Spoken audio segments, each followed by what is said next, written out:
the community planner for the town of Waterbury here in Vermont. And I know we've got a few folks from out of state, which is great. Welcome. And so first of all, I'd just like to thank everybody.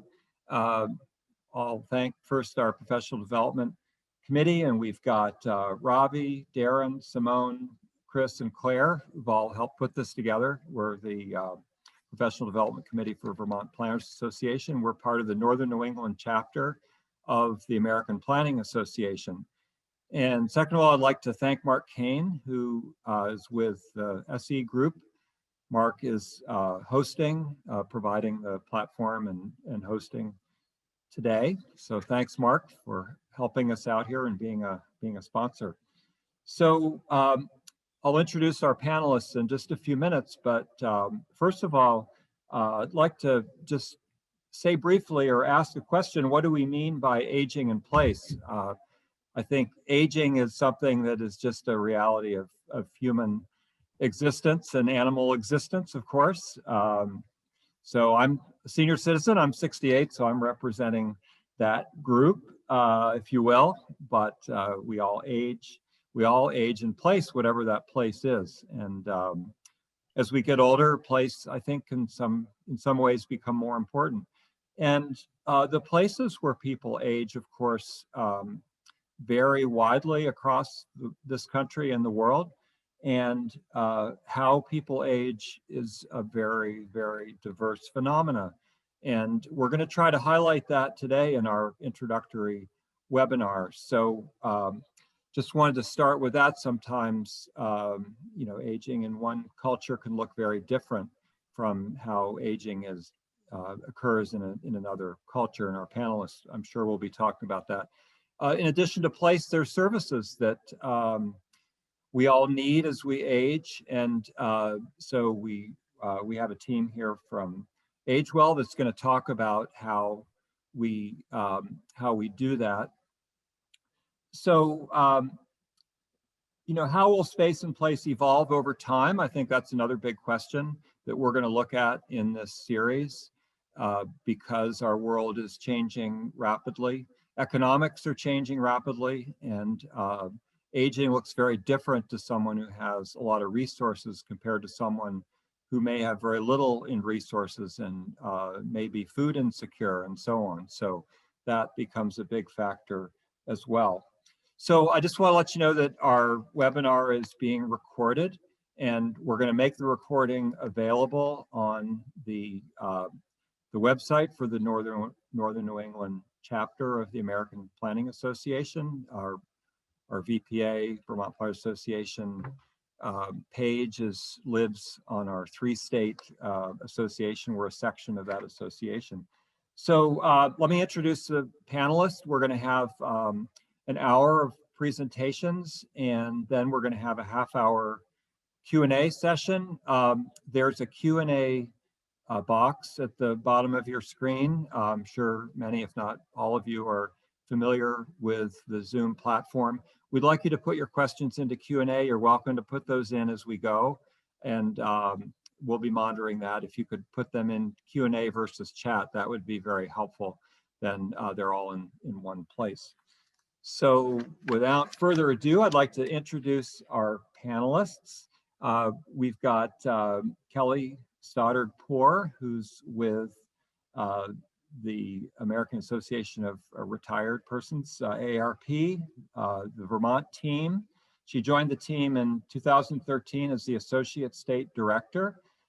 Kelly's background is in public policy and community organizing with a strong commitment to social justice. And she leads the Livability community work for AARP Vermont. And then we've got Lori Stavrand with us, and she's with the community partner. She's the community partnership coordinator of the USCRI Vermont Refugee Resettlement Program, and she'll explain more about that organization. Then we have three presenters who are with the organization Age Well. We've got Tracey Shamberger, who joined Age Well in 2019 as the Director of Public Relations and Business Development. We have Chris Moldovan, who is a registered dietitian with years of experience in various roles within the dietetics profession. And then we have Erin Roelke as well. So they're going to give part of the presentation as a team. So with that, I think we've covered all our introductory aspects. So I think we're going to go right to Kelly Stoddard-Poor, and we'll roll right along. Thank you. Wonderful. Thank you so much, Steve, and thank you to the Vermont Planners Association for highlighting the importance of aging in place and really calling this out, and the importance that aging in place plays. And so I love that we have the opportunity to talk to planners across the state. So thank you so much to the Vermont Planners Association. I'm Kelly Stoddard-Poor with AARP, and I'm going to focus on aging in place. AARP's mission is to improve the quality of life for all as we age, and a big part of how we do that is our work focused on livable communities. We define a livable community as one that brings together and ensures that we have affordable and accessible transportation and housing options, coupled with community support services that together foster independence and support civic, economic, and social life. And we want to see that for people across the age spectrum. And so I will dig in a little bit more about what that means, and I'll focus on housing, transportation, and public spaces today. But before we get started, we're going to queue up a quick poll just to get a sense of where everybody's at when you're thinking about your future years and what are you likely to do. And you can choose all that apply for you. So are you planning to stay in your community as you get older? Will you move to a different residence within your community? So perhaps your house is not well suited for you to be able to age in place. Or will you stay in your home? Will you bring in a caregiver perhaps to your home? Or will you stay in your current residence and perhaps build an accessory dwelling unit for additional income to be able to support the ability for you to be able to age in place in your home? Will you move to an assisted living? Will you move to a nursing home? Or perhaps you just aren't sure yet. So if you could go ahead and choose your options, and then Mark will close out the poll and then we'll see the results.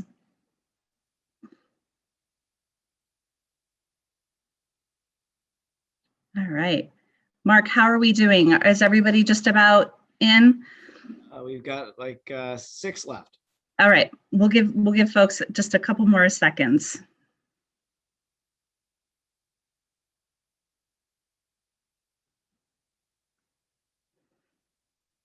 All right.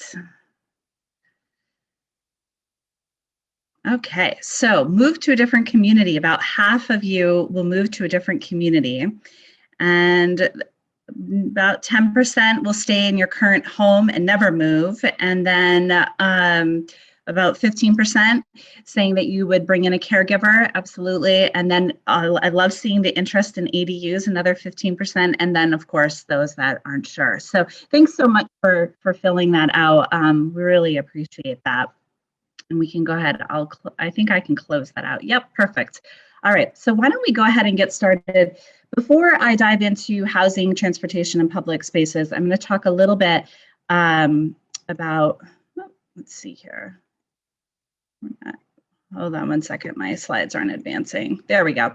All right, provide a little bit of context about why livability is so important, why it's so important that we invest in livability if we wanna be able to prepare for our future in Vermont. And so this comes to no surprise. Our country is aging. Northern New England tends to lead in this area. And this is projected data that we had gotten from the 2010 census, which will have more updated data shortly. But just making sure that you can see where Vermont falls on that line. And this is representative of those 65 plus. So over 20% of our population roughly is 65 and older. And that is really important to understanding how we're preparing our communities to be able to support an aging population. And in fact, by 2035, it is estimated for the first time ever, the United States will be made up of more older adults, 65 and older, than that of children. So what does that mean? So I want to ask all of you, what is the first thing you think of when you think of the words aging? And they could be positive or they could be negative, but I'd love for you just to think for a second, what are the adjectives that you use to describe aging? And many of you might come up with these things, going gray, wrinkles, we're slowing down. But the way that we are aging as a population is changing dramatically. We're staying healthier, we're living longer lives, we're helping to take care of grandchildren, we are active members in our community. But many of our beliefs around aging are really outdated. They haven't really caught up with the way that people are aging. And so we need to think about new solutions to be able to meet the needs of our older population. And when we ask the question, where do you see yourself in your future years? None of you picked a nursing home. That is not where we want to go as we get older.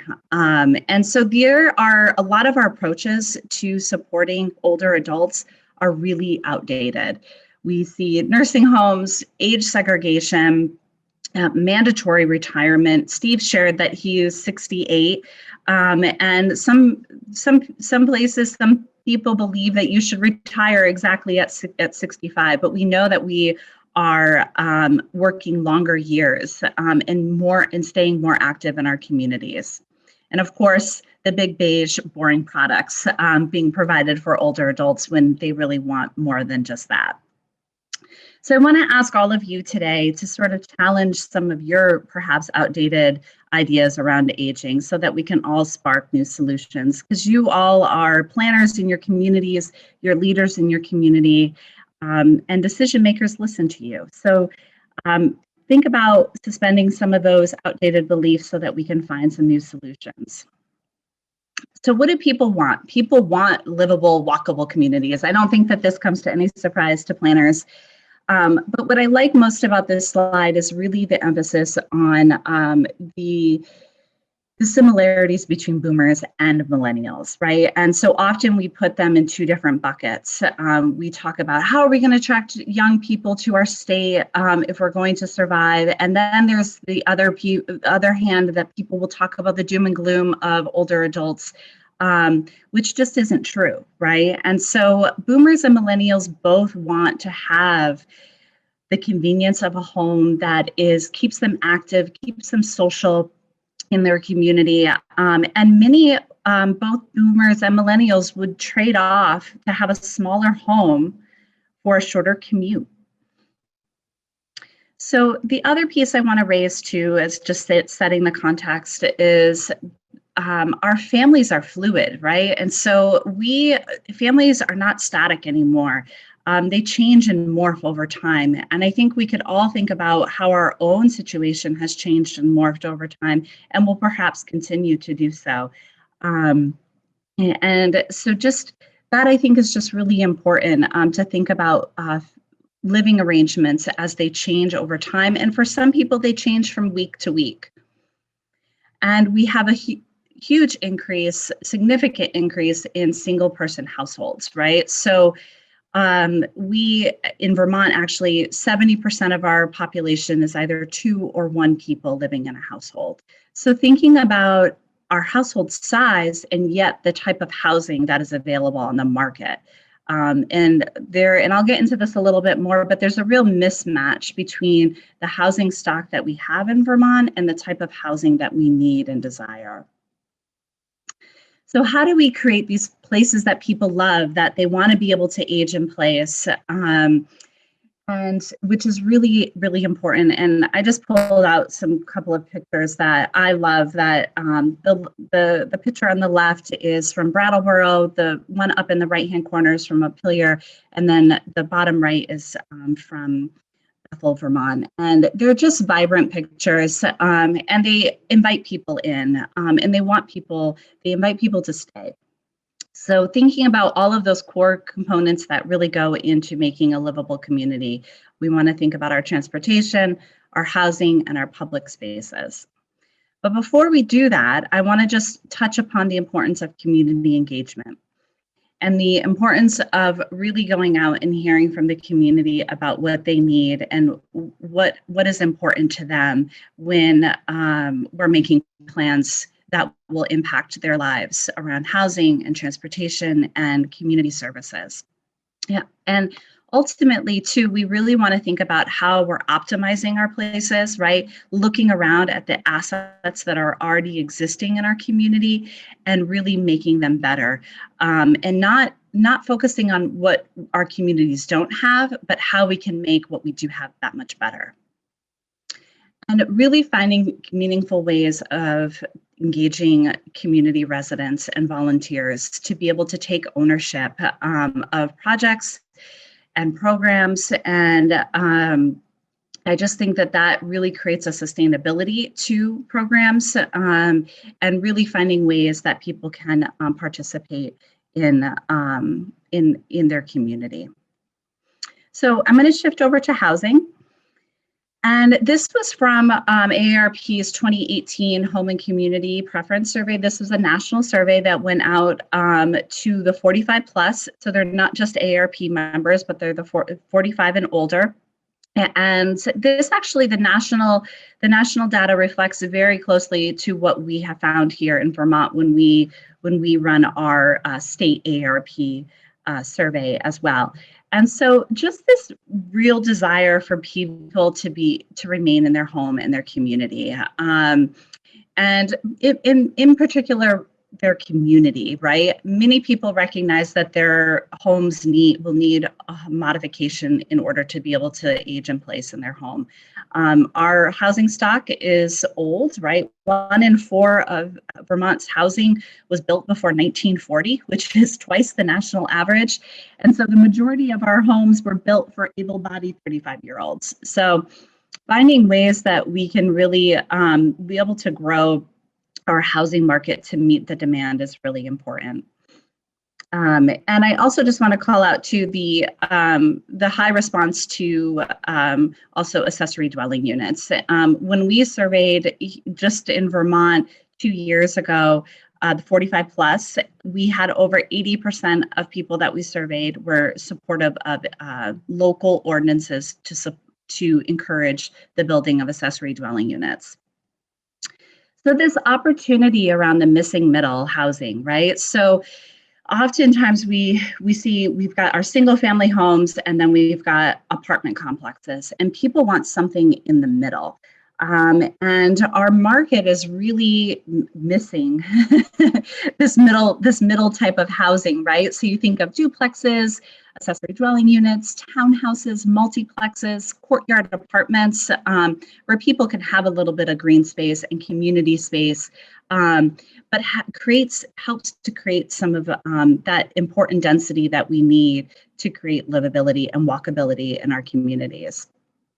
So some of the key features of the missing middle is really that walkability, right? And it helps to also, the missing middle blends into the character in the neighborhood, and finding ways that we can update zoning so that we can encourage more flexible housing types like this is really, really important if we want to be able to meet the demand for housing in the future. Also, just thinking about the opportunity for designing for sharing. Home sharing is is growing in its popularity. People want to be able to home share, and there's lots of different formulas that people will home share. Perhaps they do build an ADU and bring a caregiver in to stay in the ADU, or perhaps their adult children come back to move in with them, and then they move into the ADU, or that they bring somebody into the home to help out with not just the caregiving, but the maintenance of their home. We always hear that overall maintenance is a huge albatross for many people to be able to stay in their home. So really thinking about ways that we can share our homes, and then also the community space outside of our housing. And then the last piece on the housing is just really creating for universal design, really thinking about how our homes can be designed to really meet everybody's ability. And in particular, the bathrooms and entryways are really critical to this, so that a wheelchair, a walker can be able to turn around in a bathroom, be able to fit through the doorways. And I know that UD is really becoming the market standard, but ways that we can also think about investing in our existing housing stock to make those homes quality, accessible homes that people can be able to age in place in is really important. All right, moving on to transportation. So we need to think about ways that we can provide for people to get around in lots of different formats, and beyond just the driving, thinking of ways that people can walk safely to a friend's house, to an appointment, be able to bike. E-bikes are changing the biking experience for older adults. And I'm really excited that the legislature will actually be passing an incentive program to encourage the purchase of e-bikes moving forward. So thinking about how our streets are designed so that we can meet everybody's mobility. And really the mobility for all. The picture that I have here on the left-hand side is a gentleman in a wheelchair, wonderful ramp, right? Curb cut that we have for him to be able to get down to the street level without going over the curb. But then you see what is missing is a crosswalk. So we really want to think about how we are designing for the overall connectivity for all users of our road. Public transit is really critical to this as well, and thinking about the importance of really providing good amenities for people who are using transit, provide them with some dignity when they're using the bus. There are so many places that I see across our state where there's no place to sit and wait for the bus. There's let alone a shelter. No lighting, no place to, if you are biking to the bus stop, no place to securely leave your bike. And I think that we can do better than that. So many of you are familiar with Complete Streets, which passed a decade ago, in really thinking about how we can design our streets so that we are considering our intersections and our crossings. Those tend to be the most dangerous places for people, that they will not walk someplace because they have to cross a really dangerous intersection. And sometimes there is a crosswalk, but the timing to be able to cross the street is 10 seconds, and it's just not enough time for some people. Or perhaps the level of traffic is so fast that it feels really unsafe to be able to walk. We always hear, so the two things when we do walk audits out in communities, the things that we always hear from people that are barriers to walking is that there's not enough benches to be able to stop and take a rest. And the level of speed feels very uncomfortable and dangerous for people to be able to safely cross the street.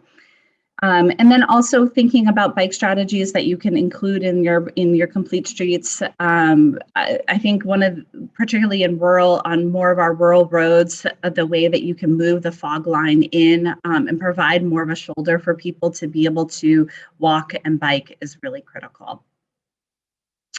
All right, so next I'm going to move on to placemaking and the importances of our public spaces. So placemaking is really about thinking about how we can reimagine and redesign our public spaces to be able to invite and be inclusive places for all people. I think that what is so important about our public spaces is that they do belong to everybody, right? Regardless of your income, your gender, your race, your religion, your ability, you are welcomed in a public space, or you should be. But often a lot of our public spaces have been designed in a way that they are not inclusive. So thinking about the value that our public spaces play in our community are tremendous. And I think that, silver lining through COVID has been the light that has been shined on and the value placed on our public spaces, as they have been really some of the only places that we've had some social interactions in the last year. And so ways that we can make those investments to continue to build upon those assets are really important. And the role that parklets play, and also the way that we can build upon our public spaces can be from a low cost pop-up demonstration project to something that's more long-term. And often, sometimes those small investments can lead to the long-term investments that bring about change.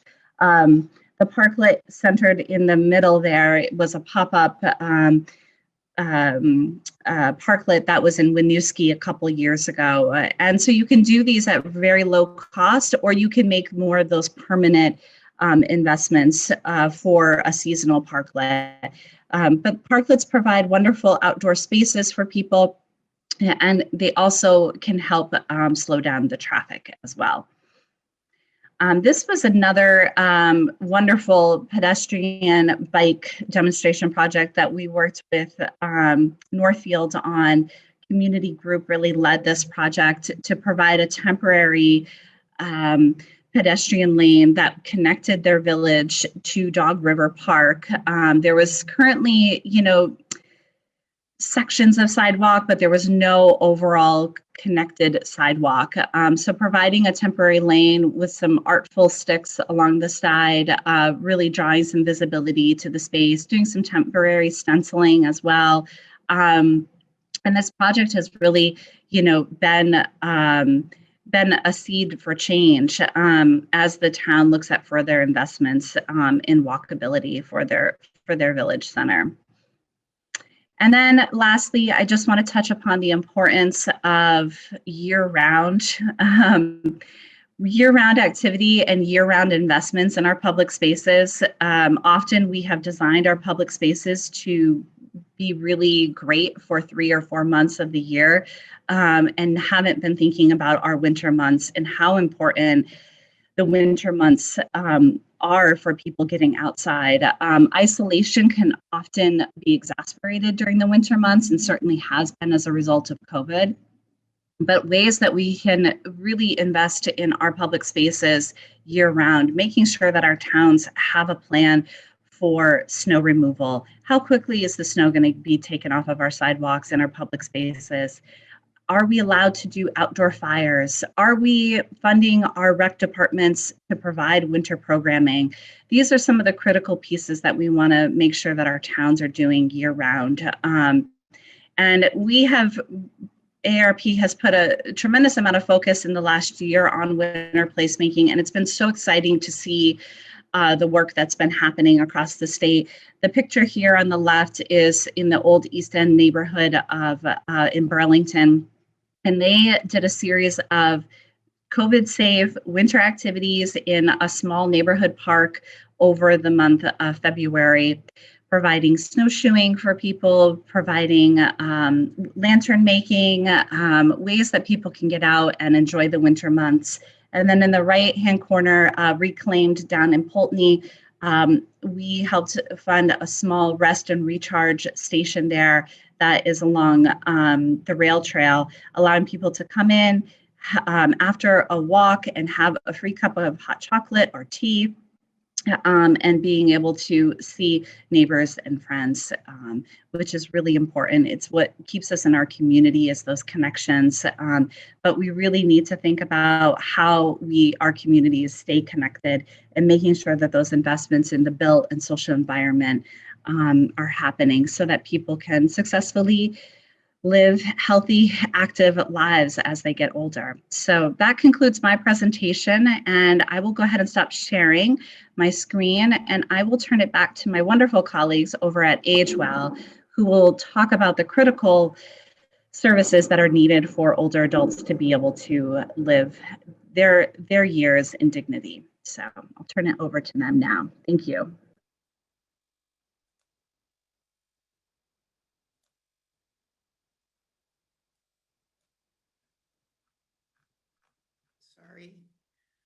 Hi, I'm Tracey Shamberger at AgeWell. I'm the Director of Public Relations and Business Development. Thank you, Kelly. What a wonderful presentation. And I think this will fit perfectly into many of the things you've been talking about, as AgeWell really works very hard to be able to support older Vermonters in particularly around the areas of social isolation and remaining at home. So for those of you who may not know much about AgeWell, I'll give you just a quick overview. Our mission at AgeWell is just provide the support and guidance that inspires the community to embrace aging with confidence. AgeWell is one of 5 of the area agencies on aging. We were designated as one of the areas on aging in 1974.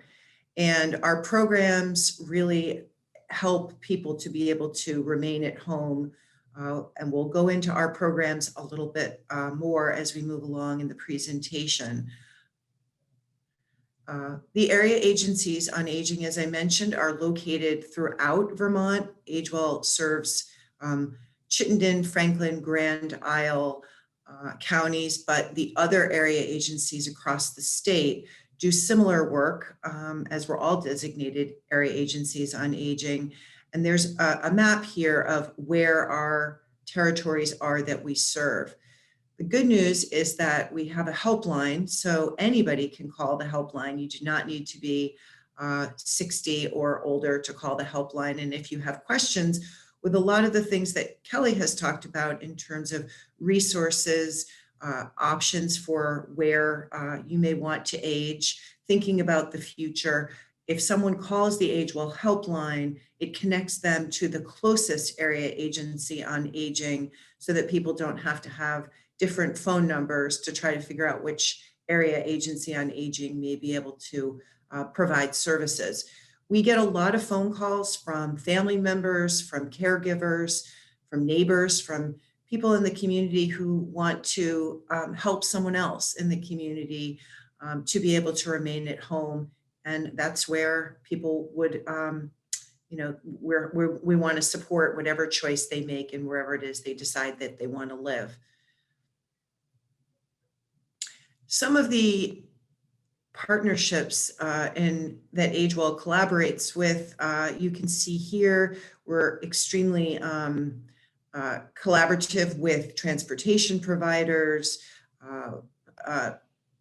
legal organizations, senior center, adult day programs, certainly services for those who want to stay at home, hospitals, meal providers. We collaborate with AARP quite frequently. So these are some of the partners that we have in our community. I'm going to turn this over to my colleague, Chris, to talk about food insecurity and some of the other considerations as we move forward in thinking about building communities to support older Vermonters. Thank you, Tracey. I just wonder if you could do full screen sharing of the presentation, just so it's a little bit bigger. I don't know. Oh. Better? Well, I'm not sure it changed, but that's fine. We can manage.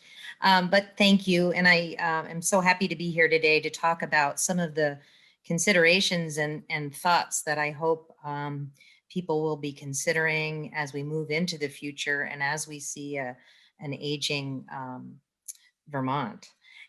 So food insecurity is something that we hear a lot about. And I have to say, my many years as working in the field of nutrition, you know, food insecurity has been highlighted so much because of the pandemic. And I just wanted to share with you, you know, what the actual definition is. It's the state of being without reliable access to sufficient quantity of affordable, nutritious food. More than 800 million people every day live with hunger and food insecurity. So, you know, this is something to think about. It's something that we as an organization at AgeWell think about. But, you know, there's something called food deserts. And in Vermont, believe it or not, we do have food deserts. They are areas where people have limited access to a variety of healthful foods. They maybe due to have a limited income or living far away from sources of healthy foods. So there may be no grocery store in the nearby location. There may not be even a mom and pop. Maybe there's no food shelf or food pantry available for people to access food. It may be that, you know, it's a once a week or once a month trip to the grocery store to stock up. So thinking about, you know, when we build homes and living situations, are they close enough to access food? It could be due to fixed incomes. Many older Vermonters do rely on, you know, a fixed income to get by. They have limited ability to purchase food. They may have limited options available to them. Of course, the rising cost of food. Every year, we know that there is the consumer price index that, you know, is adjusted. We've seen an increase over the past year through the pandemic, you know, access, getting the food, but also the cost of the actual food nearby. Ability to carry food to the home. That seems like an obvious thing to think about, but as we age, you know, we might have more difficulty carrying groceries if we don't have our own vehicle, if we're using public transportation, if we're walking across the street or, you know, maybe down the block from the store. How do we get the food to the home for the individuals? Food allergies, sensitivities, food preferences, and certainly health needs. So not only do they have access to food, but it the type of food that they need and prefer and want.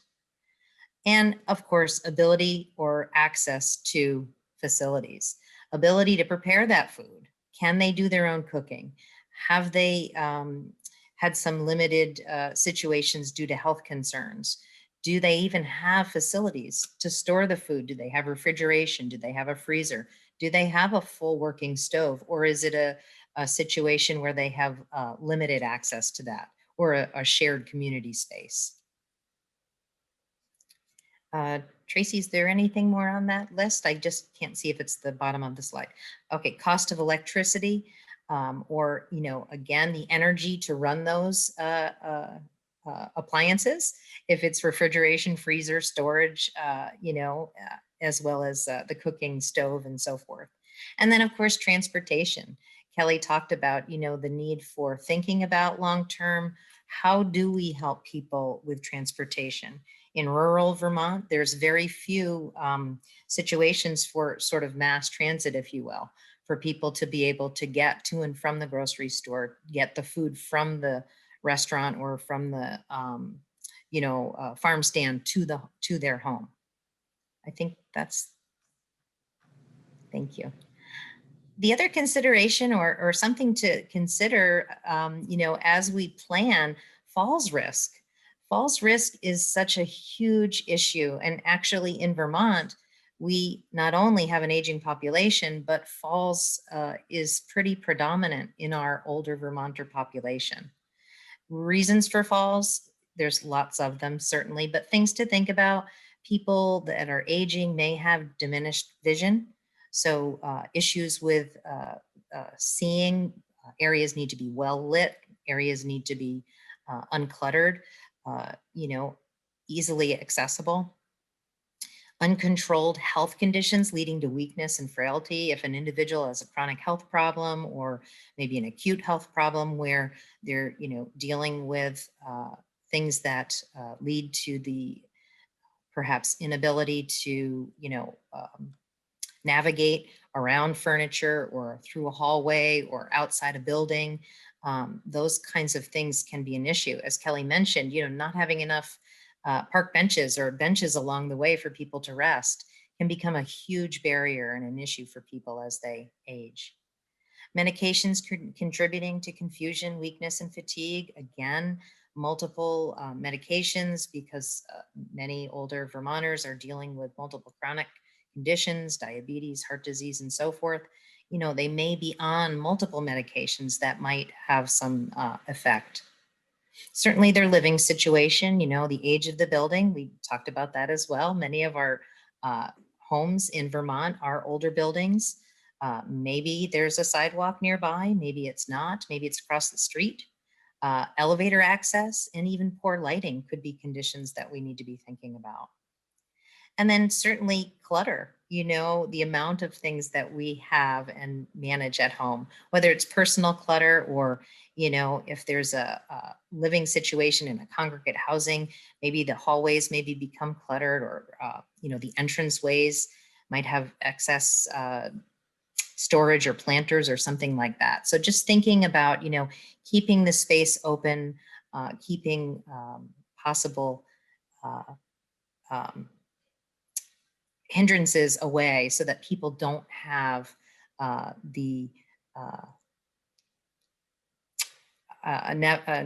situation where they have to navigate around barriers. And what I wanted to share at the bottom of the slide, Tracy, if you could, no, if you could just bring up the bottom of the slide. There's a link here that I wanted to share. It's the Falls Free Vermont organization website. And on that, there's a 2019 Falls infographic that I think is really nice and helpful. It talks about that in 2018, there were 6,232 EMS calls for a fall in Vermont, 123 fall-related deaths in 2017. So there's some other, you know, facts and information that you might find helpful, as well as the CDC program, the STEADY program. Again, there's another fact sheet that if you're interested, you can go to this link and take a look at the Stay Steady questions. Those are things to think about in terms of keeping people strong, preventing falls in ways that they manage their lifestyle. Next slide, please. So this is, you know, a huge issue, as I mentioned, chronic health problems. You know, people do have multiple issues as we age. We become diagnosed with different situations or have some challenges, things like diabetes, heart disease, hypertension, renal failure, respiratory issues. All of those things come into play, and often they're long-term. So people are dealing with and trying to manage and support their own health, and you know, they're trying to purchase medications. Maybe there's you know, a copay that they need to pay, but it may indeed be just that the access to getting the medication becomes an issue. Perhaps the individual's education level and ability to comprehend the written materials that are provided from the provider, so that, you know, they have to be able to understand what and how should I manage my chronic health problem.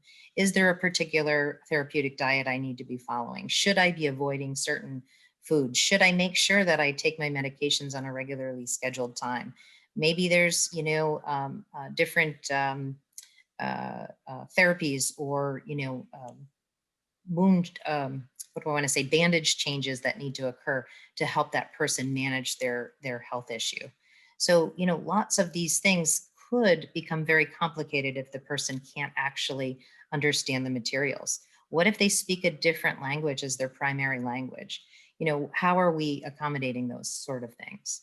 Ability to access healthy and appropriate food. We talked about that in the first slide that I presented. Having the necessary food to help manage that chronic illness, and of course, the cost of food. As food prices increase, how are we trying to manage that and help our older Vermonters? Again, another link that you might be interested in, the Vermont Department of Health has a 3-4-50 program where they target health education for those major chronic illnesses, heart disease, diabetes, and so forth. Next slide, please. Access to healthcare. Again, you'll notice a recurring theme in many of these slides, but healthcare becomes an issue. Is the cost and access to insurance, medications, and treatment available to that individual? Can they manage the cost and the premiums and the copays? Again, education level and ability to seek information that's appropriate and useful for that person, but written in a manner so that they're able to and can understand how best to manage their health issue. Ability to access healthy and appropriate food, that language barrier we talked about. If the individual's primary language is other than English, how are we trying to and helping to accommodate that? Transportation, particularly in rural areas, to doctor's appointments, to checkups, to screenings, to regular treatments, all of those come into play. And if an individual is no longer driving their own vehicle, doesn't have access to, let's say, a senior bus or a senior center location that might have transportation, how do we create situations for those people to be successful? And then, of course, connectivity, allowing access to telehealth. That became so important in the last year. Understanding how do we make sure that everyone in Vermont has connectivity, and then how do they access telehealth, telemedicine, so that they could make those appointments, make those check-ins with their physician, with their healthcare provider from the comfort of their own home. Next slide.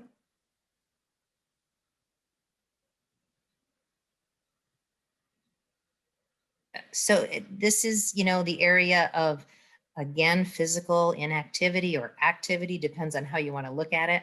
The statistics I recently saw, 50% of people over the age of 60 exercise at least 4 times a week for 30 minutes. That's awesome, 50%.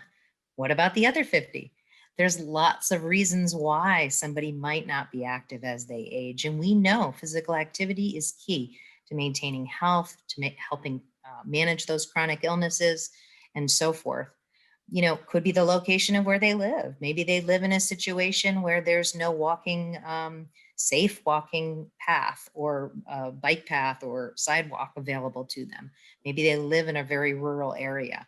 Again, Kelly mentioned some of those considerations to think about. Safety. Do they feel safe in that area? Is it well lit? Is it an area that they feel that they could go walking alone, or do they have to be in a group? Accessibility to the sidewalks or bike paths. Do they have to move a significant distance from where they live to get to that sidewalk or bike path? And do they feel comfortable?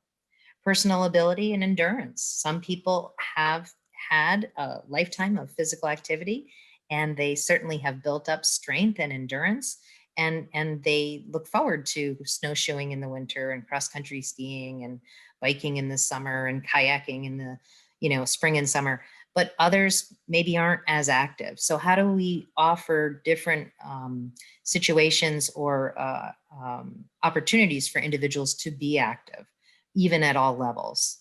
Decreased vision or hearing, again, comes into that safety factor. If an individual isn't comfortable, they can't hear, they might not be able to hear the traffic going by, or they might be able to not be able to see clearly. Maybe they're not feeling safe or comfortable there. Cost of equipment. Do they need to purchase something in order to be physically active, or do they feel a need?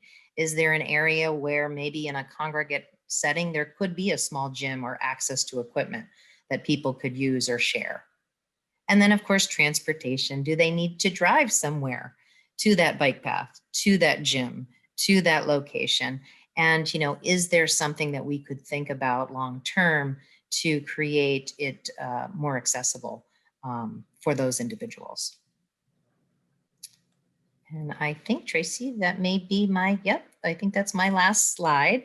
So I'm going to pass the baton to Erin Roelke, the Director of Care and Service at AgeWell. Erin? Hi, everyone. So yes, I'm the director of the Care and Service Coordination Program at AgeWell. I know Tracy mentioned at the beginning some of those services, but our bread and butter is really helping our clients to age where they would like to be, and often that is in their homes.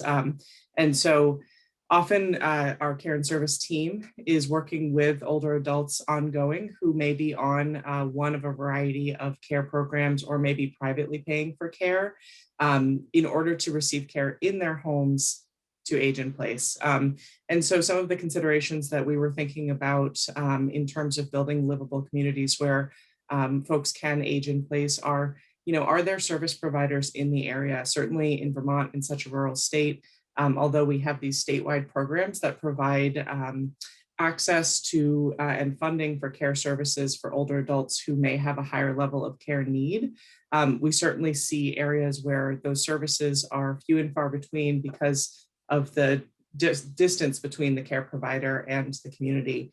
And so making those connections and identifying how service providers can be brought into the community can be really positive in helping older adults stay in their home. And so, I'm referring a little bit to personal care services. So older adults who may need help with bathing or dressing or mobility.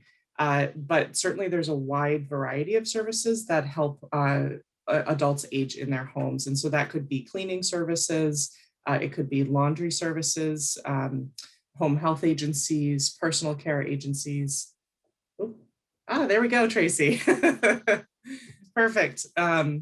And so, and a piece of this too is that they're a huge component of supporting older adults and also supporting the entire community is providing that support for family caregivers. So as our community is aging, we're seeing a greater need. And Tracy, if you could click just forward to that slide, thank you. Seeing a greater need for family caregivers supporting their family members who are older and have some care needs. So, our work options in the community for those, that generation who often are, working in a job, maybe caring for their young children and also caring for a parent who's aging, are work options flexible to empower them to do that? Are there support options available? And then our community is dementia friendly. So we have a caregiver support program that in part provides some of that support to caregivers of older adults. And a piece of that is providing public education to both the caregivers themselves, but also to all community members about how to be responsive to the needs of older adults with dementia. And so some of those, bringing in education opportunities to the community to broaden understanding of the needs of someone with dementia, to help keep them active in the community and also safe are really, really important considerations. So housing, certainly this has come up a few times. It probably will continue to come up. It's just such a key issue, particularly in Vermont, where we have real gaps in housing, both in housing that's just available in general, housing that's affordable, and also housing that's accessible. And so this has been mentioned a few times, but much of our housing stock is designed for able-bodied younger adults, and a key component to being able to age in place is being able to continue to use your home if that's the desired setting. And so building housing stock that already has those considerations for accessibility, wide enough doorways, either elevators or ramps or ways to avoid steps are really positive options. In those home environments where they might have been built not with those considerations in mind, we have many older adults in Vermont who are living in homes in rural areas that might be two-story homes with stairs. There are many community resources, including AgeWell and other community providers who can help to make adaptations to those homes. So it could be a stair lift, it could be considering bathroom modification. It could be building a ramp to allow accessibility to different parts of the home. And so certainly even for the existing housing stock, there are programs that provide assistance with modifications. And I think making some of those modifications not only helps that individual to age in place, but makes the housing in general more accessible to perhaps the next person who's going to live there. And then certainly thinking about where the housing is located. And again, coming back to another common theme of transportation. So is transportation available and accessible? So as Kelly mentioned, when there's bus stops, are there shelters in place where someone can sit and wait for a bus? Is there adequate lighting?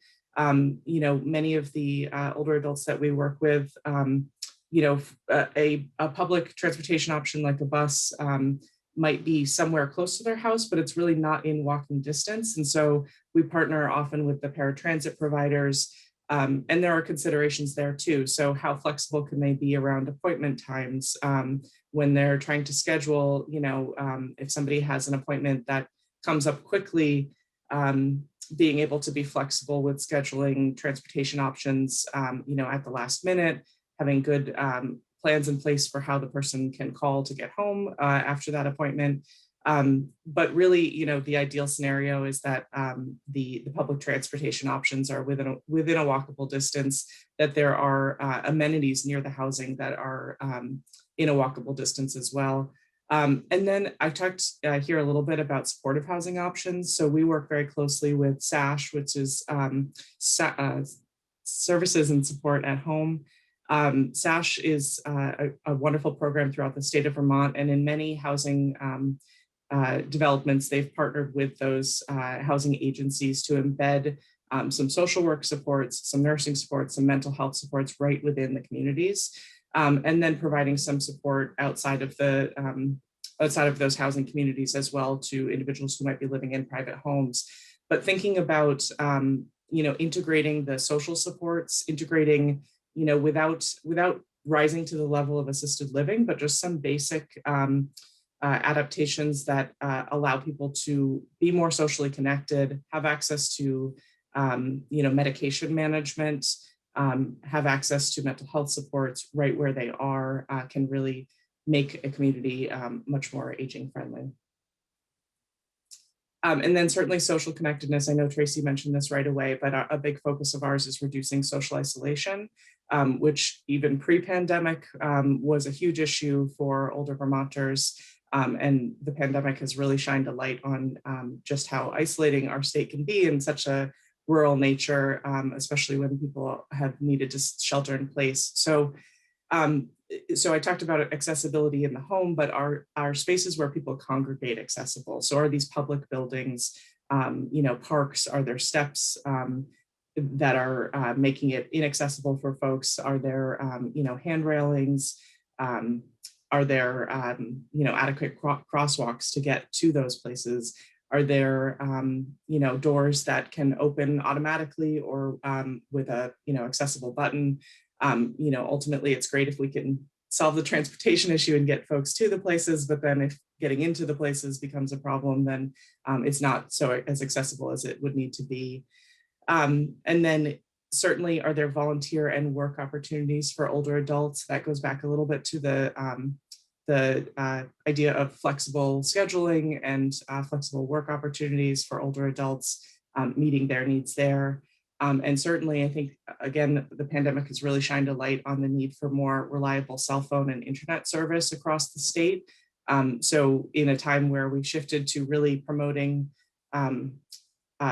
tech education for older adults who might not have had those skills before, but the internet or platforms like this really give an opportunity to connect with loved ones who are out of state or who may be nearby, but not able to meet with the older adults.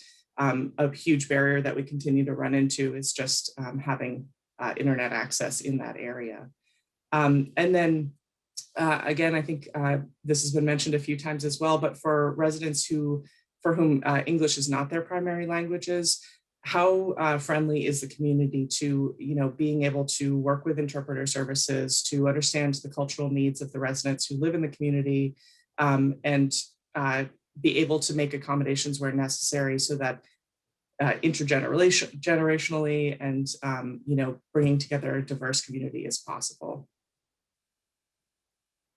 So kind of summing up a few of the things that we've gone over, I'm sure we sounded very repetitive because really many of these things are the solid threads throughout all of these considerations. So certainly transportation options being available and accessible, ensuring housing is available, accessible, affordable, and safe, promoting flexibility in work schedules to accommodate older adults and family caregivers, planning communities where access to basic amenities like grocery stores are easily accessible, ensuring the community has access to cell phone and internet service, ensuring outdoor spaces promote walkability and accessibility for all, and then part of community building, certainly displaying images that represent the diversity of the community and promote inclusivity, including that intergenerational aspect, and then promoting access to social services that help support aging in place. Well, thank you, Erin. I just want to make sure that folks know that if there is a question, if there's a community partner that we've mentioned or someone in the community that as I said, our helpline is answered by staff that are very aware of the resources and services available in the communities we serve throughout the state. And if you as a planner or someone in the community that is thinking about designing more age-friendly communities, if you have questions and you would like to call our helpline with many of the services that we've mentioned, food insecurity, long-term care, transportation, a lot of these resources that we're intrinsically involved in being able to make that connection, feel free anytime to call the helpline. And I'm always happy to share the helpline because, as we know, and we've mentioned, we're all aging. And we all know somebody in our community that probably would benefit from the services that we offer here at AgeWell. Thank you very much.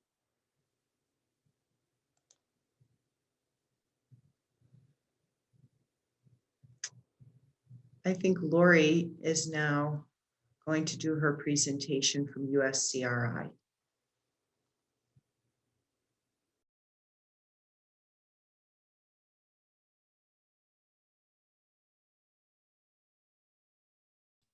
Lori, you're on mute.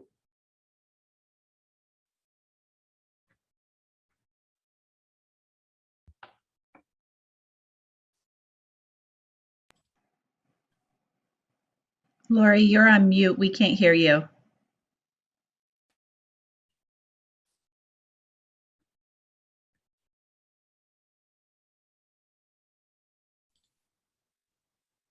Okay.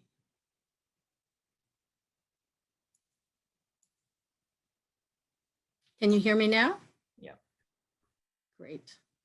Thank you to everybody for inviting me here today to be thinking a little differently about who might be elders and trying new things.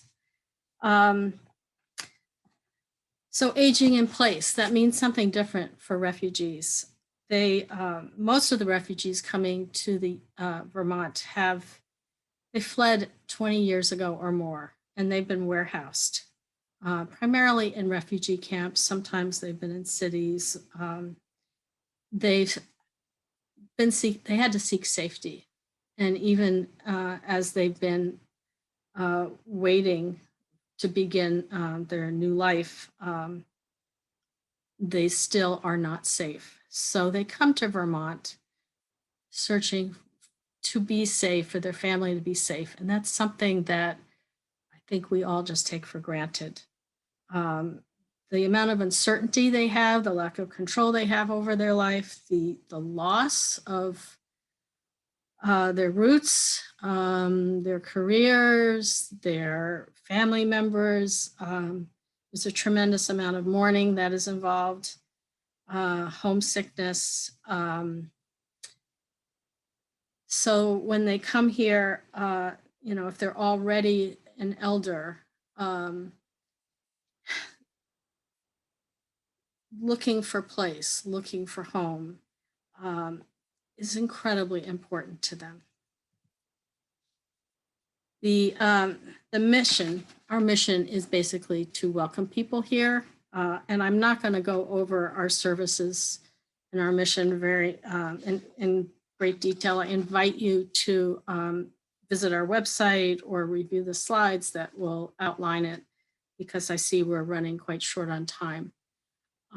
But when you think about people coming here with refugee backgrounds, they're new Vermonters, and welcoming them as neighbors and engaging them in the community is really important.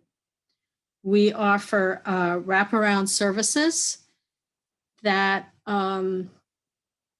help people get up and running as quickly as they can. The U.S. Refugee Resettlement Program is based on a very short time self-sufficient. So you can imagine if you're elderly and coming here and you're expected to become self-sufficient in under a year, that's a lot to ask. One of the things we do in our program pre-COVID, so hopefully we'll be going back to it, is people visit Montpelier. They visit the State House, they meet with the governor, they learn more about what Vermont is, and really that's so important for people to feel like they are, they belong here, and their contributions are welcome.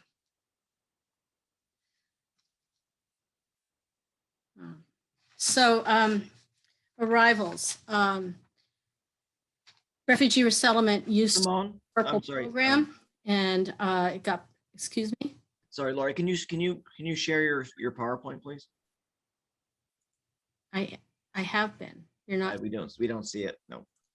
Oh, I'm sorry. You didn't tell me. Yeah. We've been trying to text you. Thank you. Okay.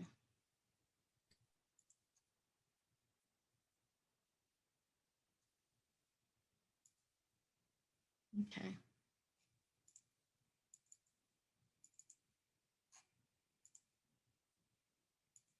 Can you see it now? Yes, thank you. Okay. All right. So we're going to run through these slides really quickly and then catch up to where we are.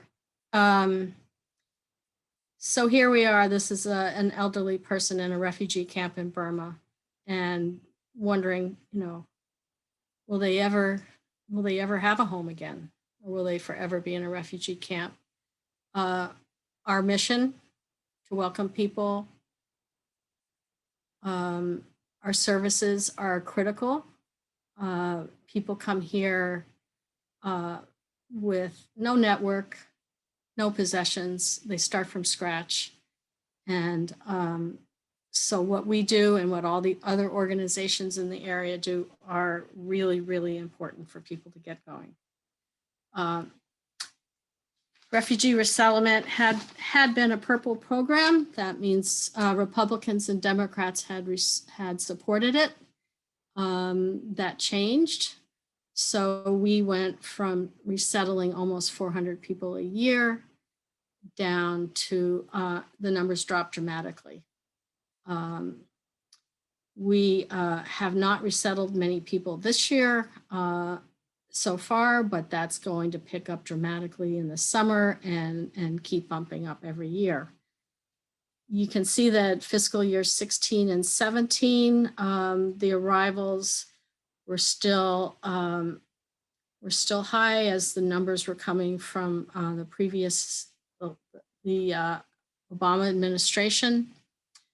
During those years was when we were resettling Bhutanese people. And those are the years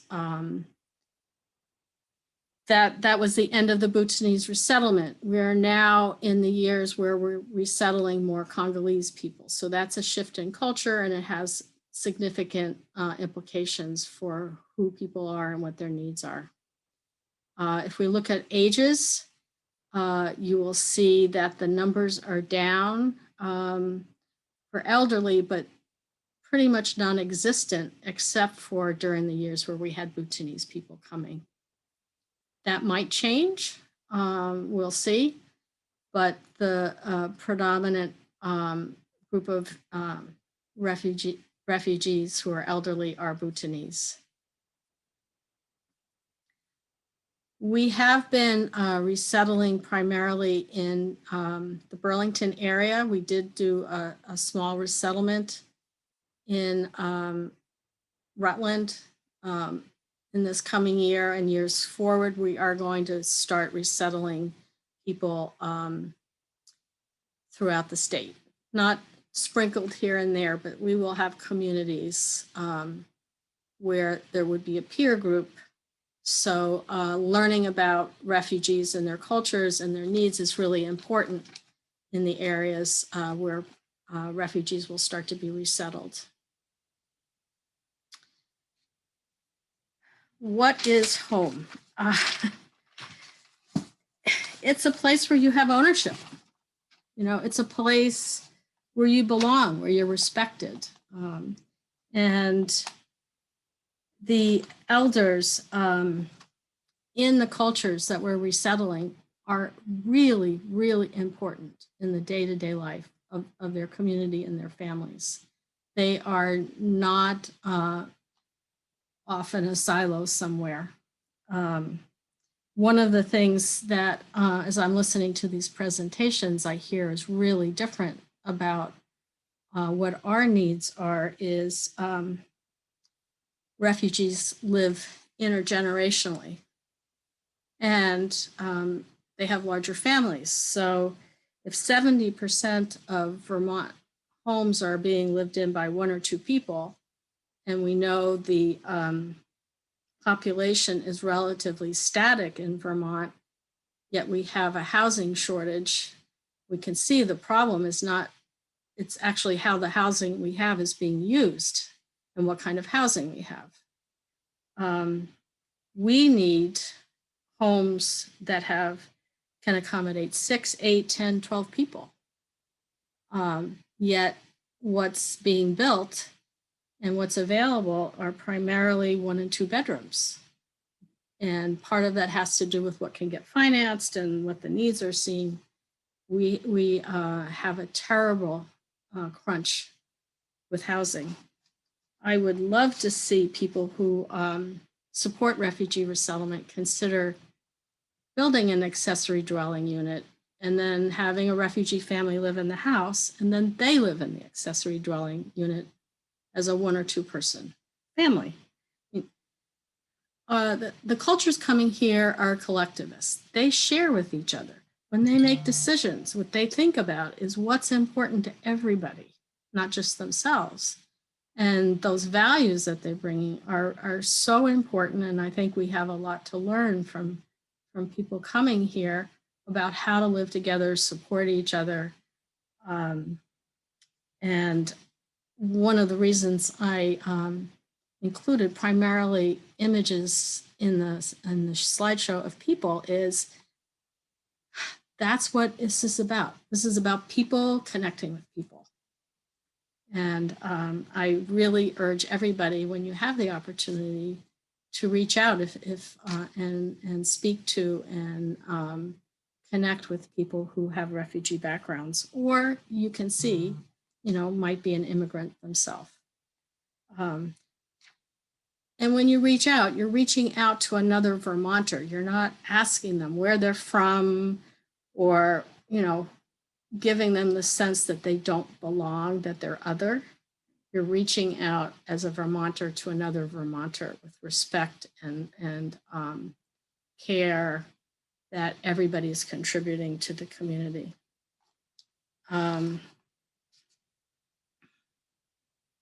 What is family? In all of the cultures we're resettling,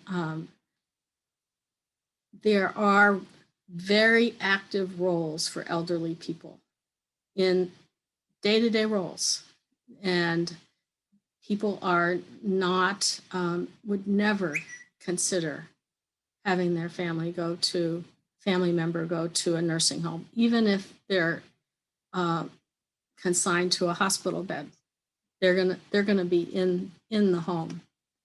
And they don't tend to isolate according to age groups. So if you see people, in community gatherings, you'll see that the young and the old are together, and the life kind of flows with everybody mixing and with each other. And the elderly are looked to for their wisdom, and very much drawn into the daily life. It is hard in North America for families because people are very busy, and elderly tend to not be busy, so it's much more lonely. It's hard. Transportation, the issue of transportation is hard because it usually falls to family members, and if they're busy, then elderly are more consigned to home. So transportation is an issue for people who want to be active and involved. And, just the stress, I think that's not limited to refugees, but certainly it's more pronounced for refugees because they come and they start at the poverty level, regardless of who they've been. They could have been an incredibly successful professional in their previous life and had a lot of privilege, but everybody's treated the same way. And living in North America, in the United States at the poverty level is hard work. And if you start to understand just how much time and effort and expertise it requires to manage getting benefits and supports that you need, whether it's for health or housing or food or any of those things, it is very cumbersome. You add language and culture on top of it, it's worse. People don't have a voice, so as looking at needs for transportation and housing. In Chittenden County, we have a significant refugee population. As we look to other areas where refugees could be resettled, their needs will need to be accounted for in order for it to be successful for them to go there.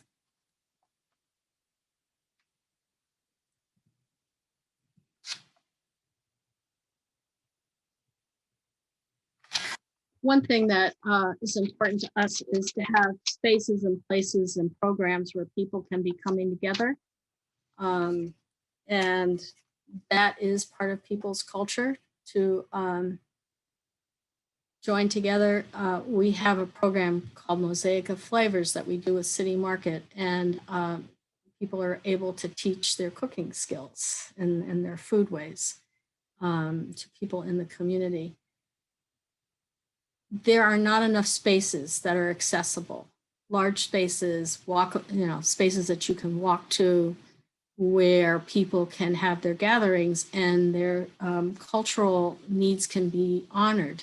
Congolese, for example, you can go to a Congolese party after an American party because they don't start till 10 or 11.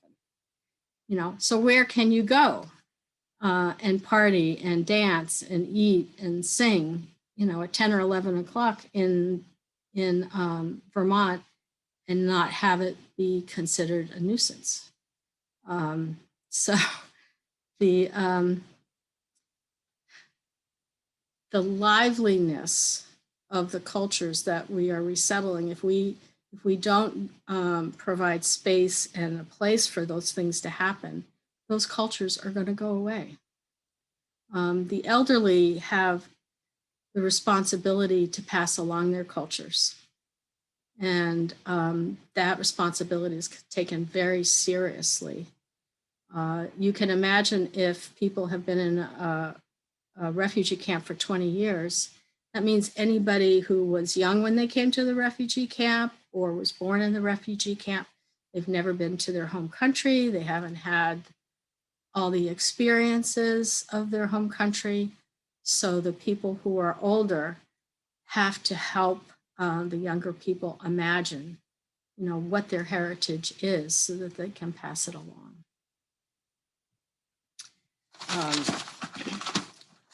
What is meaningful? Dress is meaningful when you see somebody dressed in their cultural ways, then they're keeping alive that connection. And you can then imagine that there are other aspects of their life, such as going to a Hindu temple, making spaces for temples, for mosques, for religious gathering spaces is so critical for people to come together in community and to, keep their religion and their values alive. We as a culture tend to be more open for expressions of culture by women than men. And so you're not going to see in the general public as much expression of culture for men as you would for women. I hope that Vermont can ease up a little bit on that, because our lives would be a lot more colorful and joyful, I think, if we could.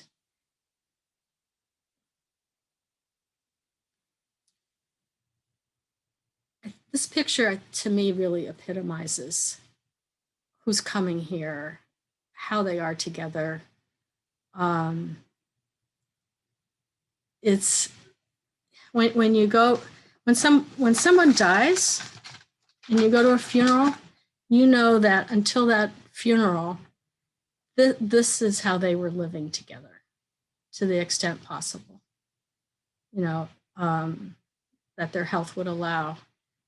And a lot of the people who are coming here go into the health professions.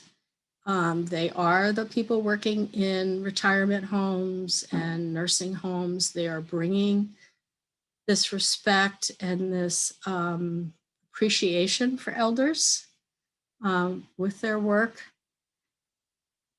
The way communities work together is exemplified with funerals. When somebody dies in the community, the whole community contributes so that they can have a gathering and so they can afford to have a gathering, do the funeral, do whatever is necessary to honor that person. I want to thank you for your time and pass along to Steve for questions. All right, well, that was great, Lori. Thank you so much. I love all the pictures. It's just the color and all is great. So we have time. We have time for a couple of questions, and we went a little long on the presentation, so thank you for bearing with us. And so we've got a question in the Q&A box about how has COVID changed your thinking about age-friendly communities? So if one of our panelists would like to jump in and talk about that a bit, that would be great. I'm happy to start. Okay, go for it. Yeah, so I mean, I touched upon this briefly in my presentation around the importance of our public spaces, and I think that in light of COVID, we have seen the use of our public spaces in ways that we've never seen before. And I think that we need to continue to make sure that we're investing in those community assets that belong to everybody and should be for everybody.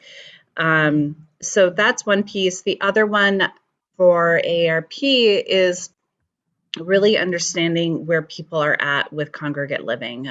So we'll be fielding our community and housing preference survey out. This will be a national survey that will go out to get a sense of what is the comfort level with congregate living, and is that a place where people want to continue to gravitate towards, or will this be, so we need to do a little bit more work around that, of getting a better sense of what people's housing preferences will be in light of COVID.